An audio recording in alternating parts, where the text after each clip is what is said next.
Lights, camera, action.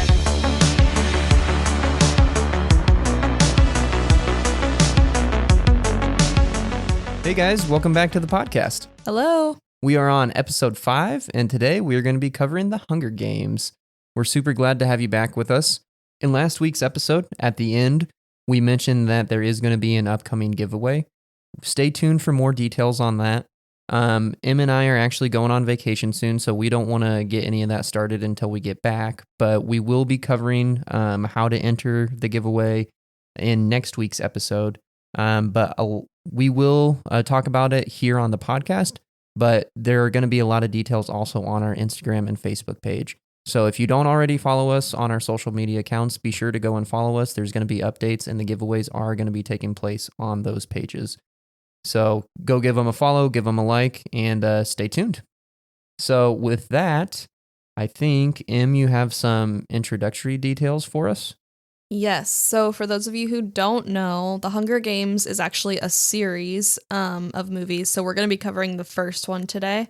So the first movie was released in March of 2012, and the director was Gary Ross.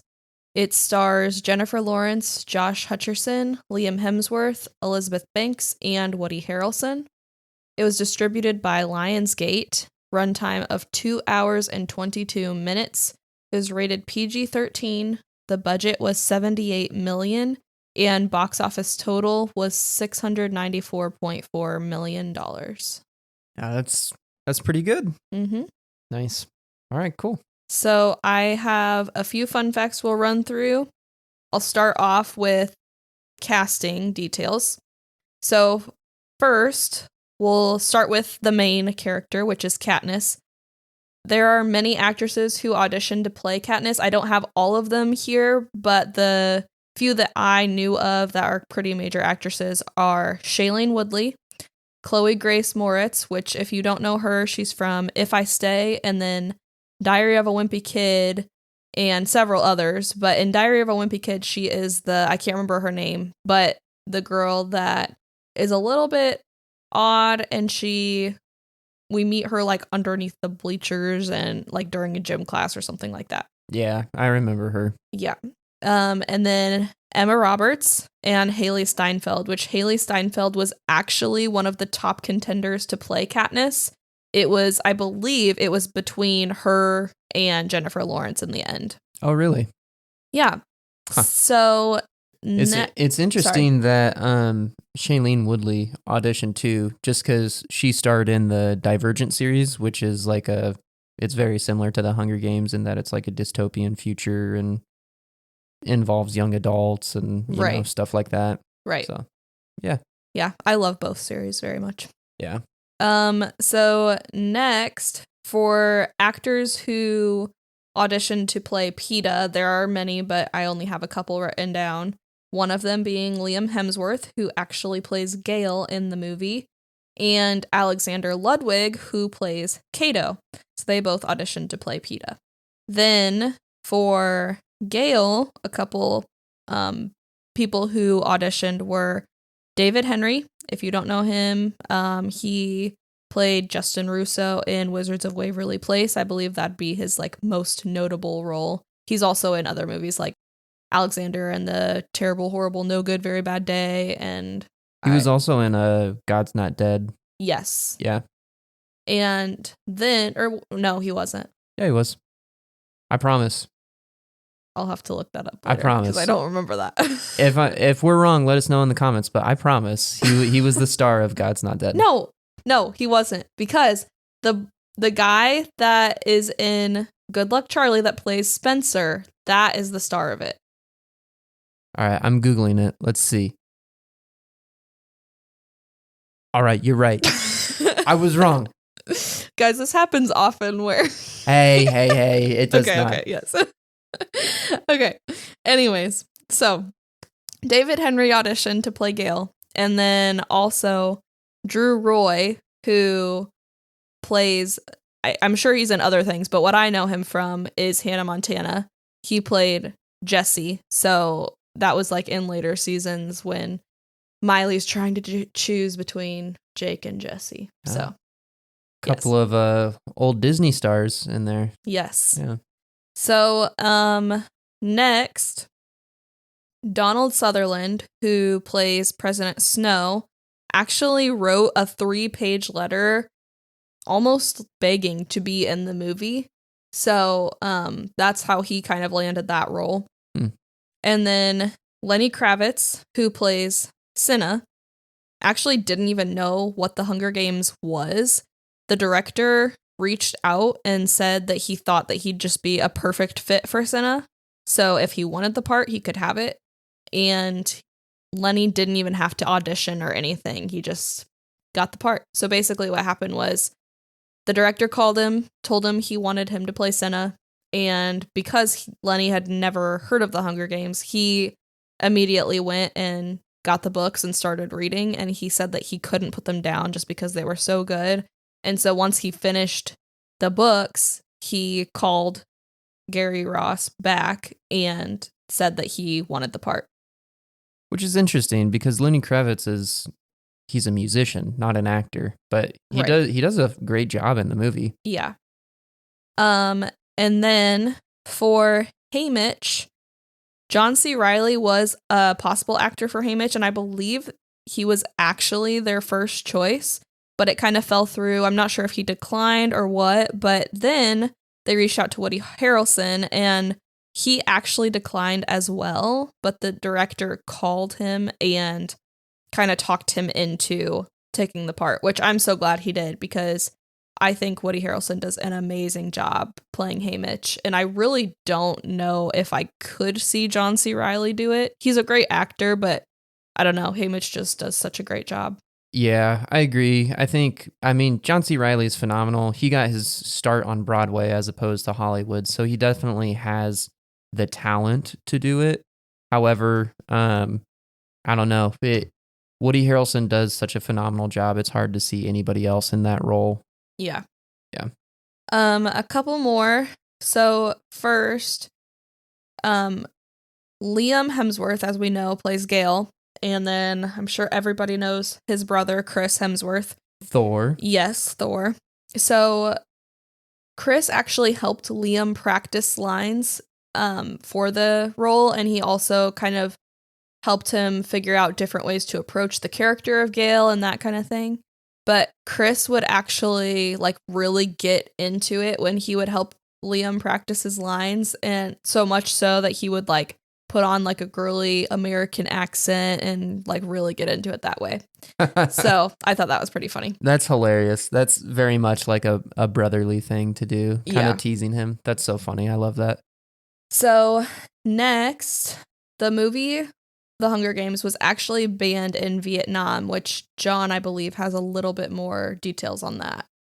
Yeah, not a ton. I mean, there's not a whole lot to know outside of Vietnam's movie distribution board had basically told Lionsgate that they needed to adjust some parts. So the initial release date was delayed to give Lionsgate time to edit some of those parts out, get rid of some of the blood and whatnot. And then, and they did, but Lionsgate actually Vietnam ended up just saying that we're going to ban the movie altogether.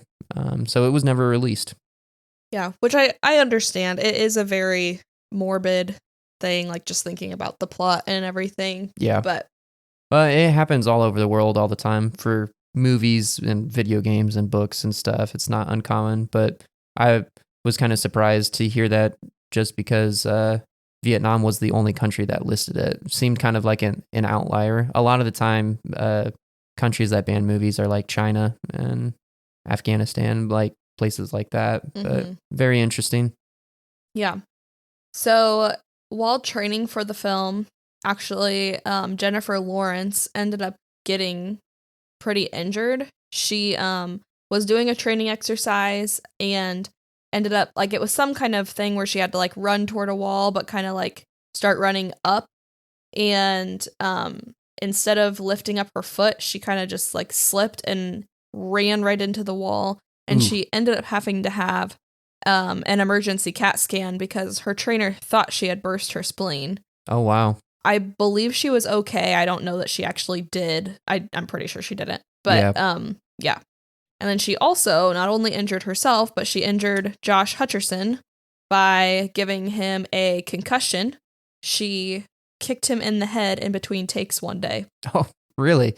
Yeah. How did that happen? So basically it was just like nothing to do with the movie. She just basically said, I bet I could kick over your head, and tried it and got him right in the head. Nice. Yeah, that does not sound very fun. Yeah. Nice. Okay, cool. Well, was that everything that you had for us? That is everything. Okay, sweet. Well, thank you. All right, I have some production details for us. So, The Hunger Games, you said it was released in 2012, correct? Yes. Okay. So, the first book, which I think most people know this, but if you don't know already, the movie is based off of a book. The original book, the very first one in the series, was published and released on September 14th, 2008. And it caught fire pretty quick. It was very popular. I remember when it was released, I got them at one of our Scholastic book fairs. But people knew that it was something special. And so distribution rights were quickly acquired by an independent production company called Color Force. This was actually one of their very first films because the person who founded the company previously worked for Disney and they got canned, so they started this independent production company. So Color Force acquired the distribution rights for the film in March 2009. Now, as you said earlier, the movie is released by Lionsgate Entertainment, not Color Force. So interestingly enough, Lionsgate was kind of going through a period in time where they were not doing well at all. They actually had not turned a profit for 5 years, and they knew that they needed to have a big win fast, otherwise the studio might go under. So what they did, they got a hold of Color Force and they entered into a co-production agreement where they would both put up money to produce and distribute the film. So, and they worked it all out. They partnered together, and Lionsgate was so eager to get this movie out and to do it well that they pretty much put all their eggs in the Hunger Games basket, so to speak. And they went as far as cutting budgets of other films that they had in production, and they even sold some of their assets, like film rights that they owned and stuff like that, just to ensure that they had a proper budget for Hunger Games. So then, now that they've got studios to produce it, they got to get a director. So there were loads of directors that were considered, but ultimately Gary Ross got the job. And Gary Ross had not read any of the books, but he did know about it prior to being contacted by his agent. So his agent gave him a call, told him that they were going to be making these films, and he was immediately interested because he knew it was popular because his kids had the books and he had heard about it from them. So he quickly read it and couldn't stop reading it, and so he got a hold of his agent and told him he wanted the job. So Ross got the job, and him, as well as the original author of the book, Suzanne Collins, and a screenwriter, Billy Ray, they all collaborated and worked on adapting the book into a screenplay.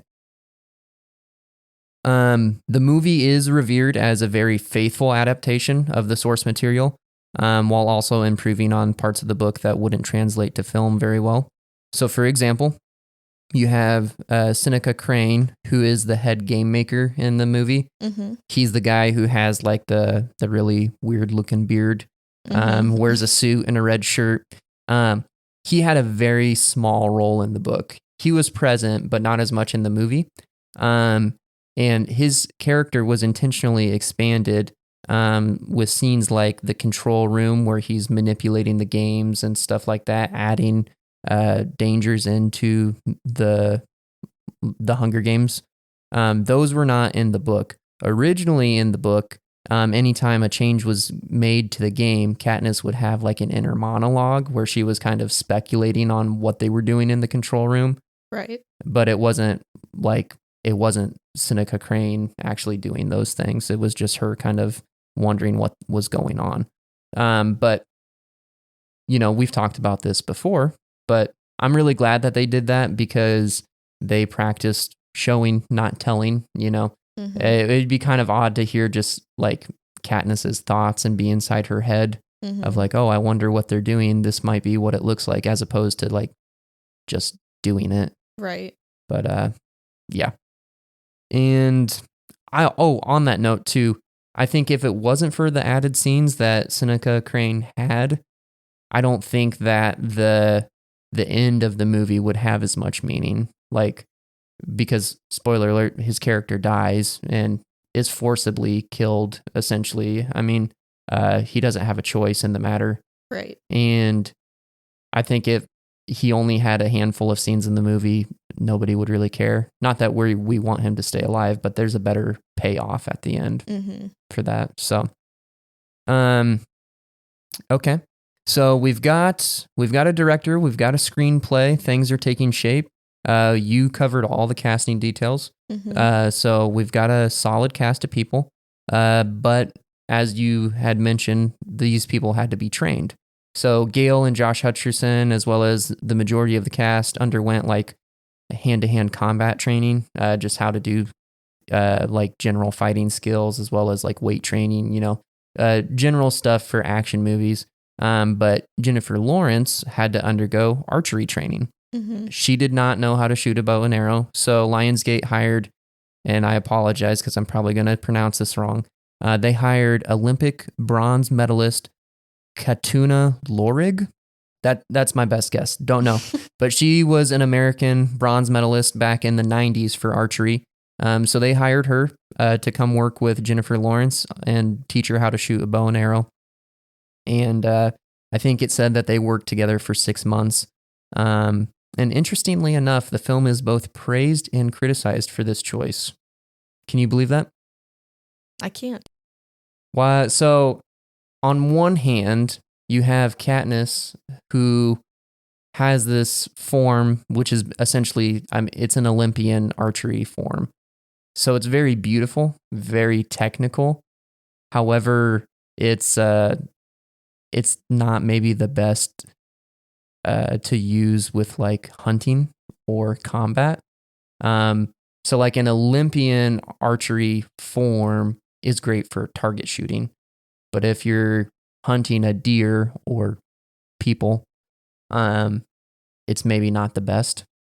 So you kind of got this yin and yang, because like Jennifer Lawrence can handle herself with a bow in real life due to this training. She can totally shoot archery, and to do it well, she rose to the challenge and learned how to be proficient in it. Except it's maybe not the best form for what she's doing in the film. And Lionsgate took note of this, and they had Jennifer Lawrence work with a combat archery instructor or whatever, a traditionalist, I think is what they refer to them as, because people don't really fight with bow and arrows anymore. But it was greatly improved in Catching Fire, and there's a great combat sequence in the sequel where she's entered into the games a second time, and she's training against like those hard light projections of people where she's shooting at all of them. They did an amazing job of showing her using like combat archery. So I didn't even know there was a difference. Yeah, it's archery is archery at the end of the day. However, like if you're trying to chase a deer through the forest, which is the opening scene in the movie, doing it in an Olympian style doesn't work really well because you stand perfectly still, and it's just not the most practical. But anyways, so principal photography for the movie began in May 2011. They shot the movie primarily in North Carolina, and the principal photography ended on September 15th, 2011. And interestingly enough, because the movie was filmed in North Carolina, they actually received an $8 million tax break. Yeah. So I don't know the ins and outs of how all that works and whatnot, but I mean, be pretty cool to just shoot in one area and get $8 million because of it. Right. So, yeah. Yeah. So that's pretty much all I have on production details. I mean, there were some other things that were interesting. I didn't really take time to write them down. Like one thing I know, I guess I'll just go ahead and talk about them off the top of my head. So Katniss is from District 12, which is supposed to be like a working district, like and for her district as well as some of the other working districts, they took inspiration from America in like the 1950s. They looked at like kind of coal workers and people like that, who they were the working class of America that built the country, which is kind of what these districts are supposed to resemble. And so they took a lot of like whites and blues and browns and stuff like that. That was supposed to kind of resemble that. It was supposed to be the color for that district and that class, whereas opposed to like District 1 and the rich, the elite, those guys were like very flashy and colorful. And a lot of them don't have eyebrows and whatnot. And then also for the district that Katniss lives in, there was an abandoned town that was close to like a mill. That was like all the homes were still like structurally sound. So they were gonna produce like a set where they had some of this, but since they found this town that was still not up and running, but like it was still stable, they just went and shot there. I don't remember where that was at though. Yeah. So all that's practical. It's real. It's a real place. You can go there. But yeah. And that's all I have on production details. So usually I start off the rating, but this time I'm going to have John do it. So what would you rate the movie 1 to 100? That's a tough one. I think that this one's solid. I really like this one, especially if I think about the series, because that's kind of like what would help me determine my score for the movie. Mm-hmm. I think Catching Fire is the best out of the entire series. And I think Hunger Games might be the first one, might be the second best. So I would probably give the first one an 89. Okay. I think that's what I would give it. What would you give it? I was thinking around the same thing. I was thinking in my head 90. It's just so nostalgic to me. I think that's a big part of it because, I mean, when they were popular was when I was in middle school, and I remember reading all of them, and like it's like you weren't cool if you weren't reading the Hunger Games, like everybody had it with them all the time. And so for that reason, and then like I went and saw all the movies like opening night, like every time they'd come in the theater. So it like holds a very special place in my heart. So I would probably say around the same, a 90. I think I would agree with you that Catching Fire is better. I don't know. I'd have to watch it again to compare. But yeah, it is true. It's weird to think about because like I'm 25 and you're 23. But when I think back about that, like I remember when the books were released, by the time the third book had come out, Mockingjay, I was in 7th grade, I think, like somewhere in there. I'm fairly certain. I remember buying all 3 books.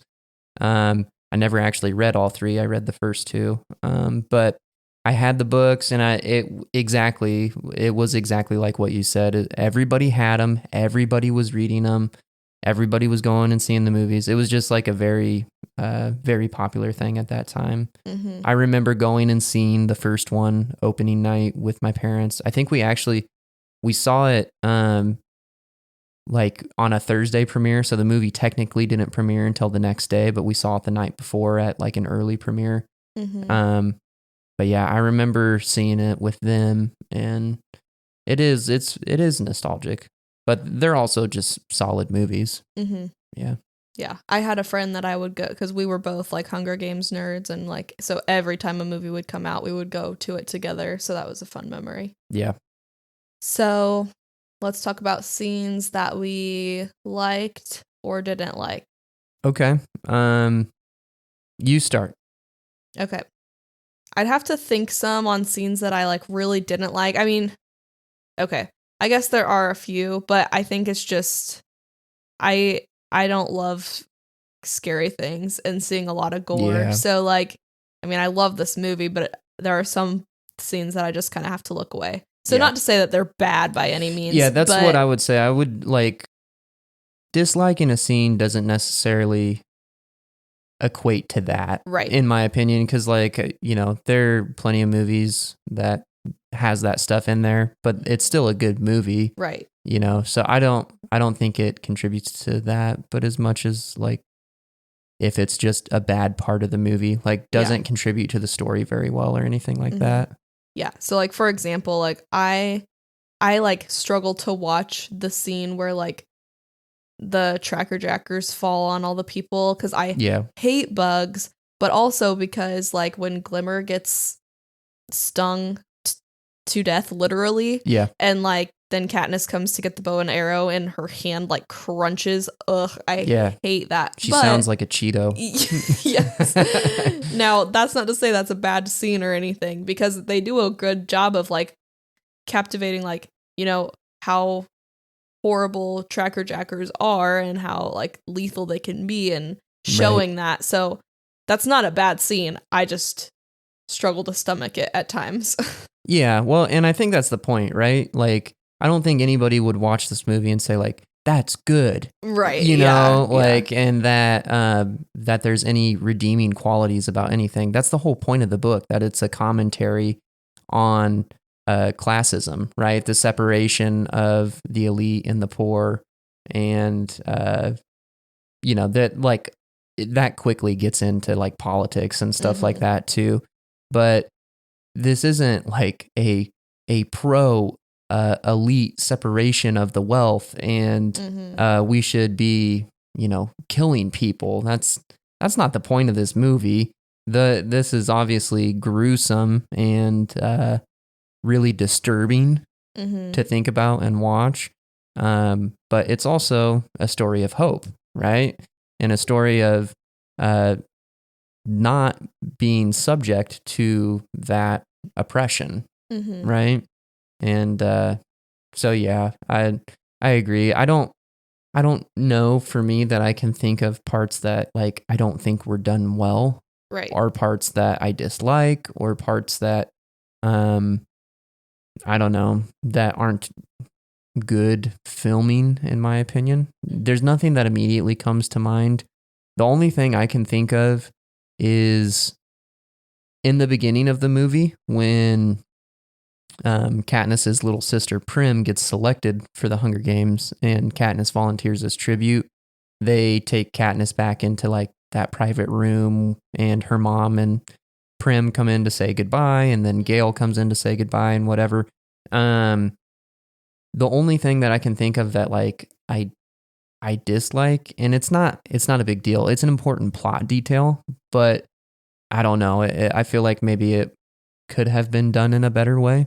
Was just when Katniss is talking to her mom and telling her like you can't check out again, because in the story there is that Katniss's dad died, and basically after he died, the mom was not present. Like she was obviously there, she was alive, and she was with the family. She didn't like walk out on them, but she was just like a shell of her former self.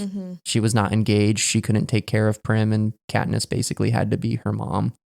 Yeah. So I think like it's a super important plot detail, but just like I don't know that I would say it was bad acting, maybe bad writing or something, but that's the only part that I can think of that sticks out to me. That's like, you can't check out, and I won't. I don't know. It was fine, and maybe that's a little nitpicky, but at the same time, I can't really think of any other parts in the movie that stick out to me that are bad.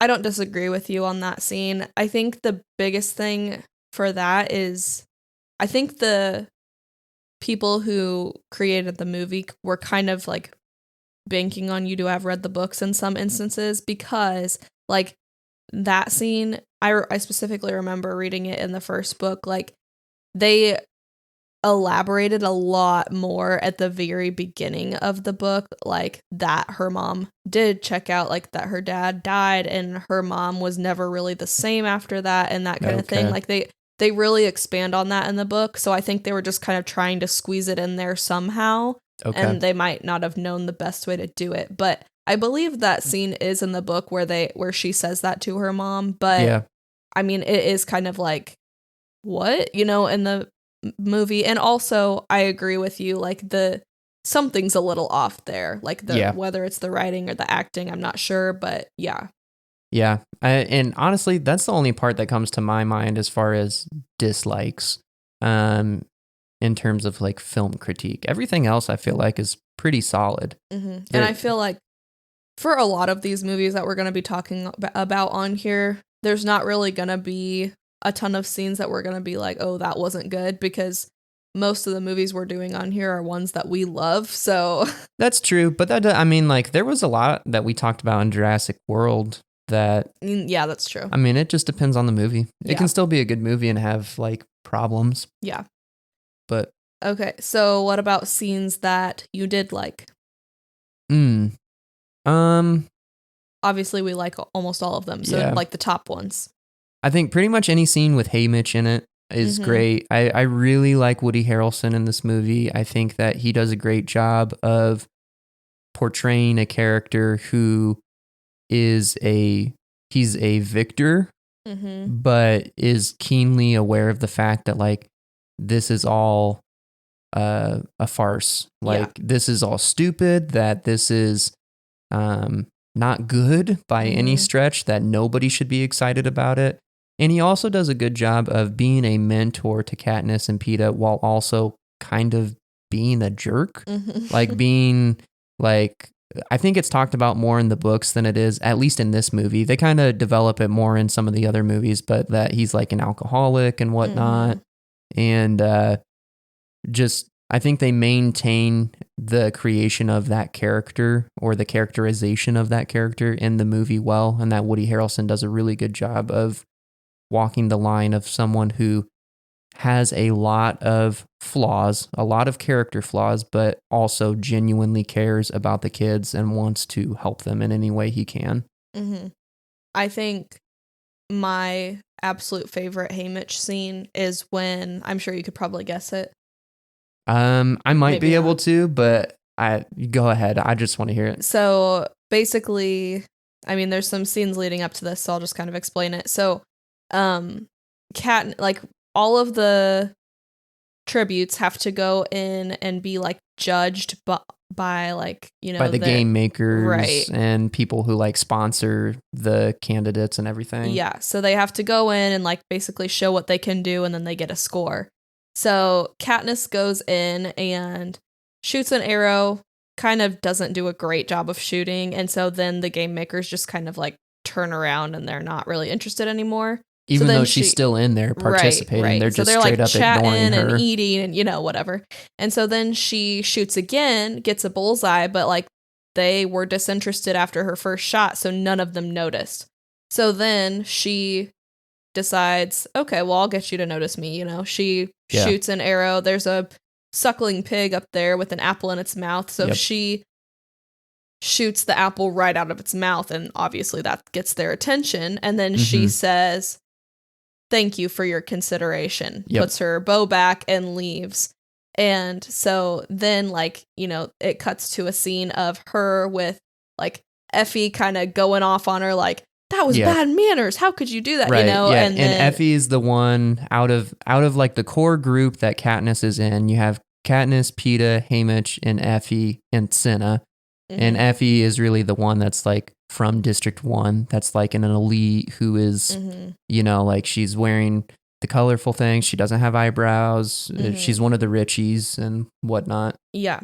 So like Effie's going off on her and they're kind of all talking. And then Haymitch comes in and I just love it because he just stops and he has this huge smile on his face and he just gives Katniss a thumbs up. And like that makes me laugh every time. And then he just like, you know, is kind of like chuckling and being like, oh, I wish I could have been there to see it. And what did you say? Thank you for your consideration. That's great. That's perfect. You know, like that kind of stuff. So I love that scene. I will say that's what I was going to guess. Yes. So I'm glad that I was right in my mind, but yeah. What other scenes did you like? Let's see. I like most scenes with Cinna.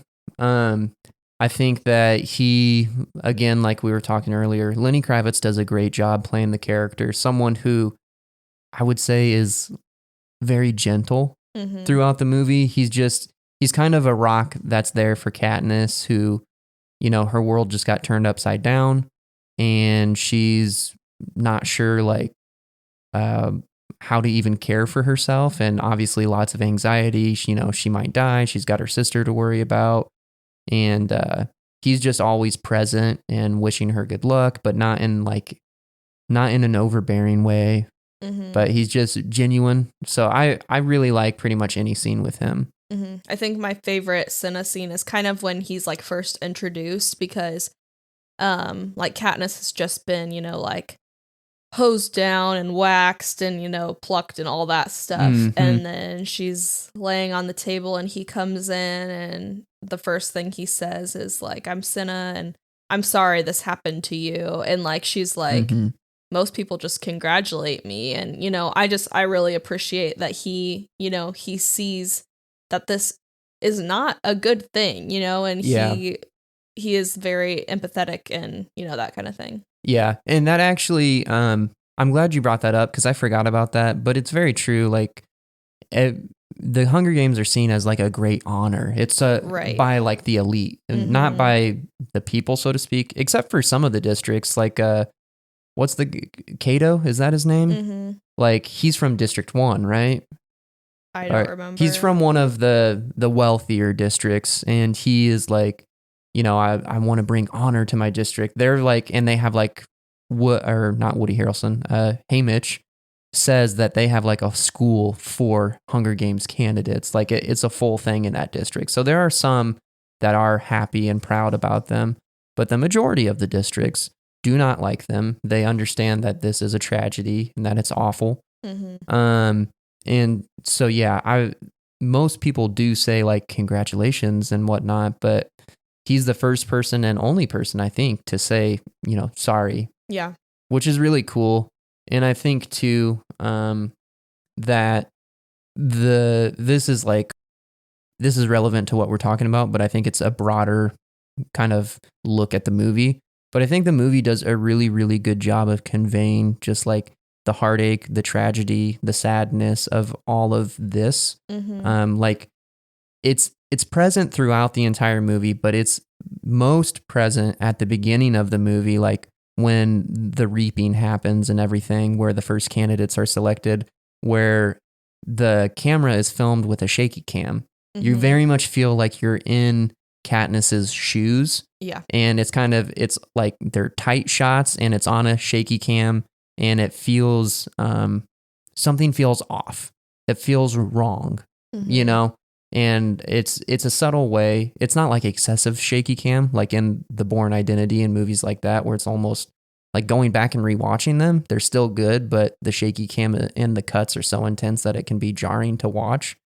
It's not at all like that, but it's very subtle, but enough to convey the emotion, and the audience is able to pick up on that.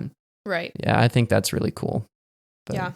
I think the only other scenes that I'm going to touch on are just like, I really appreciate all of the scenes with Rue. And I mean, it kind of talks about this in the book some, like she was almost like another Prim to Katniss as she was training and in the games themselves. So, like, I just really appreciate that they had her in there, but the moment, like when she dies, like that scene is like so like raw, and it really gets me, just because I mean, like, she kind of became like her little sister in the games, and then like to see her die, and like the care that Katniss has, like she sings to her as she's passing, and she like afterward like like puts flowers all around her and that kind of thing. Just I think also it's really cool because like Katniss knows like this is such a horrible thing that she's a part of, and then like she knows that Rue's body is just gonna be like picked up by a helicopter and carried away, like she's not gonna get like a proper burial and things. So just like the fact that she was so respectful and thoughtful of that, and like took the time and care to really pay her respects and that kind of thing. Yeah, well, I think it's really cool too in the movie how after Rue dies, Katniss takes the time to, she surrounds her with flowers, And she even puts flowers in Rue's hands to hold and everything. Like you were saying, she pays her respects to her. And it's a very sweet, very touching moment. But what's, I think, really cool is that, what district is Rue from? Do you remember? No, I don't. Okay. Yeah, I don't remember either, but whatever. Like, after Rue dies, it shows her district, and like, it's just kind of bleak. I feel like it shows District 11, but I can't remember if That's what I was her thinking. district I or was not. thinking District 11 too, but I truly don't know. Mm-hmm. So anyways, it shows her district, and there's not a lot going on. It's very bleak. But after Katniss takes the time to be tender, you know, and take care of her body and surround her with flowers and everything, then they start rioting in the district. Mm-hmm. So Katniss like does the little, I don't remember what it's called, but the little sign of like respect where she like holds the 3 fingers, kisses them, and holds them up. Yeah. And then like that whole district does the same thing, like because they're all watching on the big screens. Yep. So that's just like a really powerful scene. Yeah. And then that's when the rioting starts. Well, and I think that waiting to show that district starts rioting in response to Rue's death, waiting was a super intelligent choice. Like really smart filmmaking there, because everybody knows that the likelihood of, you know, your child or one of the kids from your district going into the Hunger Games, they're probably going to die. The odds are not in their favor because there's 24 candidates and only one person wins. Mm-hmm. So they're well aware of the fact that she's probably going to die. But they wait to start rioting until Katniss takes care of her. She does all that sweet stuff. And I think it probably drives home the fact that, like, this is egregious. Mm-hmm. You know, like, this is awful. This is terrible. She doesn't get a proper burial. She's a kid. She's all by herself, and it took the love and care of an older, contestant to even show her the time of day, essentially, in regards to the game. Right. And that's when everybody lost it. I think that is really cool for it to happen in that chain of events, because it helps better convey the emotional response to the audience. It resonates better. Mm-hmm. Yeah. Well, I don't have a whole lot else that I want to touch on either. Okay. I actually just thought of one. There is one thing I will say as far as like disliking. And I know this is in the book too, so I'm not knocking the movie for this. I think this is maybe just, I guess, on the author, Suzanne Collins. It's not bad by any means, but like you see PETA in like the training sessions before they actually enter the games. Like he spends time making camouflage. He paints like the bark on his arm and everything. Mm-hmm. And he says like, oh, I used to decorate the cakes at the bakery and whatnot. That's all fine and good. Like that's cool. But later in the movie, when he's like basically blended into a rock so much so that like you can't even distinguish him because he took time. All I can think about and figure is like, where in the world was he able to get the exact color palette for the rocks, you know? Yeah. And then also, my thought is always, how did he know? Like, there's no mirrors out there. How did he... True. How could he have, like, done that so perfectly to himself? Right, where it just blended in. Yeah, so that's, like, something that I wouldn't say, like, oh, I hate that that's in the movie or anything. It just is a thing that, like, can kind of take me out of the movie mentally as I think about it. And when you're a filmmaker, that's not something that you want the audience to do. You want them to stay plugged in and engaged. Yeah. But I guess the only way that I could think to explain it is he was by the water, so maybe he was looking in his reflection there. Yeah. And probably just used mud that was coincidentally the same color as the rock. Or something. Yeah. Or, I mean, the only other explanation is that, like, he got one of the packs that had paint in it or something. True. Or maybe a sponsor sent it to him. Yeah, that's true. You know, I mean, those are possibilities, and I don't care enough to justify any of it. But I'm just saying, like, not that everything needs an explanation. I think, especially in today's movies and shows, like, people tend to over-explain, which can get, like, sometimes annoying because we're spending screen time on an explanation as to advancing the plot. But it just takes me out a little bit. Yeah. Because I think about that. Yeah. But yeah. Okay, cool. Was there anything else you want to touch on? I don't think so. I don't think I do either. So this is a little bit of a shorter episode, but that is A-okay. So thank you guys for joining us, for listening again. Like I said, stay tuned for more details about the giveaway. We are going to be talking about that on our next episode. We're really excited to share some of that with you guys. We have been working on some custom merchandise that we want to give away to some of our listeners. And there also might be some other goodies in there. So again, go to our Instagram, go to our Facebook. If you don't already follow us or you haven't liked that page on Facebook, go ahead and go do that, because there will be details on those pages and it will be one of the ways to enter the contest. There will be like 3 opportunities to enter, but that's going to be one of the primary ones. Next week, we're going to be covering a classic film. One of my favorite films. It is Casablanca, old black and white film. If you haven't watched it already, watch it in preparation for next week's episode. It's revered as one of the greatest movies of all time, an absolute classic, so you can look forward to that. Emily, you have actually not seen that movie before, have you? I've not, so I'll have to watch it in preparation. Yeah, I'm excited to cover it. It's been, I don't know, probably a good 7 years or more since I saw it last, so I'm really excited to cover it. But you can look forward to that. We'll be talking about the giveaway more in that episode, and we hope you join us again. So thanks for listening, and we'll see you next week. Bye, guys. Bye.